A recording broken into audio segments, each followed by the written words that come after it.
Eu saúdo a todos os irmãos com a santa, gloriosa paz do Senhor Jesus Cristo. Meus irmãos, nem todos que ouvem a palavra vão crer.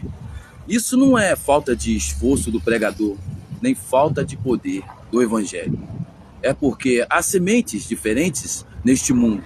Jesus deixou isso claro. Nem todos são ovelhas. Jesus disse isso em João, capítulo 10, versículo 26. Mas vós não credes, porque não sois das minhas ovelhas, como já vou-lo tenho dito. Perceba, ele não disse, vocês não são minhas ovelhas, porque não creram. Ele disse o contrário, vocês não creram, porque não são minhas ovelhas. Ou seja, a incredulidade é a identidade espiritual, não apenas uma escolha momentânea. Vasos de ira preparados para a perdição. Em Romanos, capítulo 9, versículo 22, Paulo fala, e que direis se Deus, querendo mostrar a sua ira e dar a conhecer o seu poder, suportou com muita paciência os vasos da ira preparados para a perdição. Isso mostra que existem pessoas que, mesmo misturadas no meio do povo de Deus, foram preparadas para a perdição. O joio e o trigo no mesmo campo. Jesus contou em Mateus capítulo 3, versículo 24 a 30, sobre o trigo e o joio. O joio se parece com o trigo, cresce no mesmo campo, mas não é trigo. E no verso 30 ele disse, deixai crescer ambos juntos até a ceifa.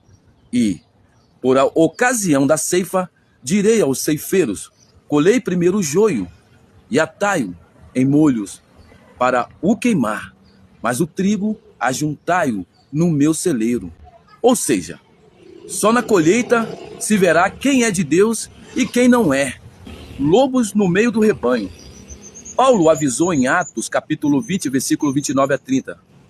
Porque eu sei isto, que depois da minha partida entrarão no meio de vós lobos cruéis, que não pouparão o rebanho, e que de entre vós mesmos se levantarão homens, falando coisas perversas, para atrair os discípulos após si. O lobo pode até andar no meio das ovelhas, mas ele nunca vai criar raízes.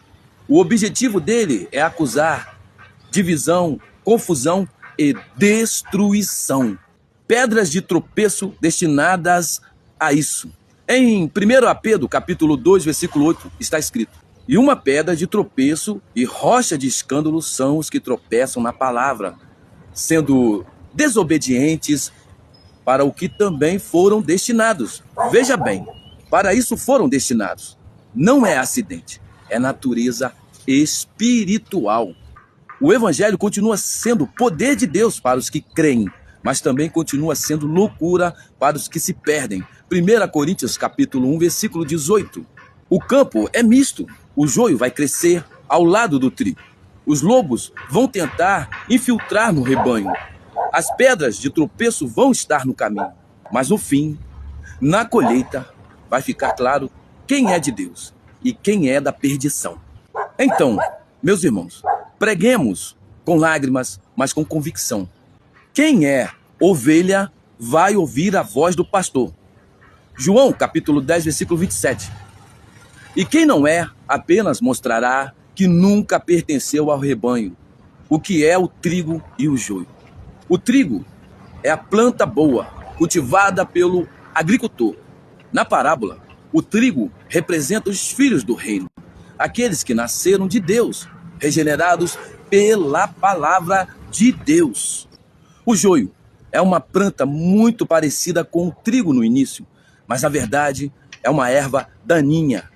O joio representa os filhos do maligno, falsos que se misturam, mas não pertencem a Deus. O campo é o mundo. A boa semente são os filhos do reino. O joio são os filhos do maligno. Mateus capítulo 3, versículo 38. O que eles representam espiritualmente? O trigo é aquele que tem a vida de Deus dentro de si, dá fruto, alimenta, gera vida. O joio é aquele que só tem aparência, mas não tem essência. Parece, mas não é.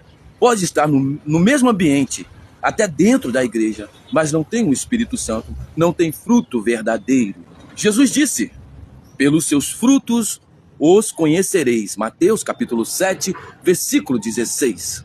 Como identificar o trigo e o joio?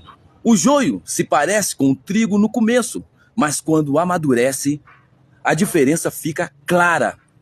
O trigo, quando cheio de grão, se inclina, fica encurvado, como em humilhação. O joio, vazio, fica em pé, altivo, representa orgulho, aparência sem fruto. Ou seja, o trigo é reconhecido pelo fruto e pela humildade. O joio é reconhecido pela falta de fruto e pelo orgulho.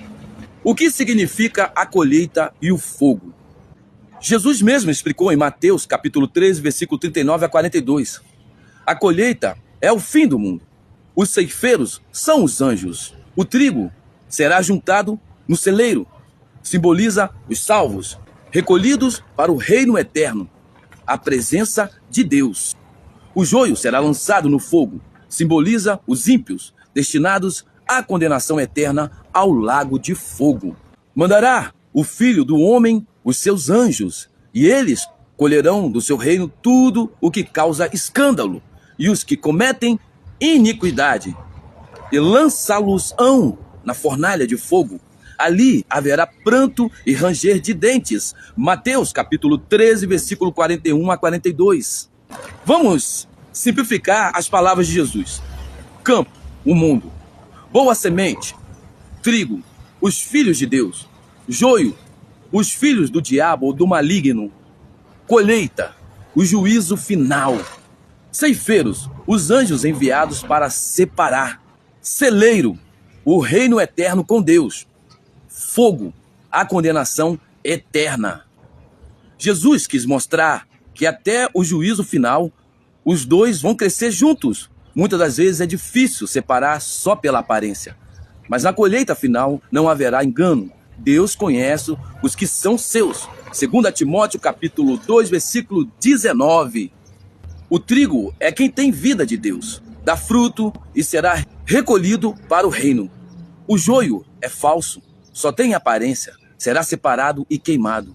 Hoje parece tudo misturado, mas na colheita Deus fará a separação. Louvado seja o nome do Senhor nosso Deus, que Deus nos abençoe para que nós sejamos trigo e não joio.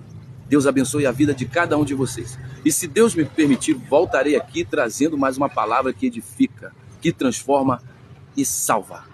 Em nome de Jesus. Amém.